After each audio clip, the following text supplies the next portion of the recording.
Main. ఇప్పుడు మన programme యొక్క ఎగ్జిక్యూటబుల్ పార్ట్ ఎక్కడి నుంచి స్టార్ట్ అవుతుంది అంటే ఫంక్షన్ మెయిన్తో స్టార్ట్ అవుతుంది. ఇది ఐడెంటిఫై అవుతుంది దేంతో అంటే ఫంక్షన్ హెడర్తో. ఇంట్ మెయిన్ బ్రాకెట్లో వివో ఐడి వాయిడ్. ఇంట్ ఏం చెప్తుంది అంటే ఫంక్షన్ అనేది రిటర్న్ చేస్తుంది ఇంటీజర్ వాల్యూని. దేనికి? ఆపరేటింగ్ సిస్టమ్కి. ఫంక్షన్ నేమ్ ఏంటి? మెయిన్. ఈ ఫంక్షన్కి ఏం పారామీటర్స్ లేవు, పారామీటర్ లిస్ట్ వాయిడ్. ఇంకా ఏం నోట్ చేయాలి అంటే పంక్చువేషన్ అనేది లేదు ఫంక్షన్ హెడర్ తర్వాత. మెయిన్లో 2 స్టేట్మెంట్స్ ఉన్నాయి. ఒకటేమో ప్రింట్ చేయడానికి మెసేజ్ని, ఇంకొకటేమో ప్రోగ్రామ్ని టర్మినేట్ చేయడానికి.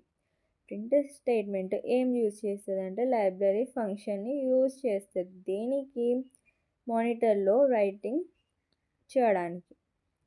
నెక్స్ట్ ఇప్పుడు ఈ ప్రింట్ ఫంక్షన్ని ఎగ్జిక్యూట్ చేయాలంటే మనం దాన్ని పిలవాలి. అన్ని ఫంక్షన్ కాల్ స్టేట్మెంట్స్లో ఏముంటుంది అంటే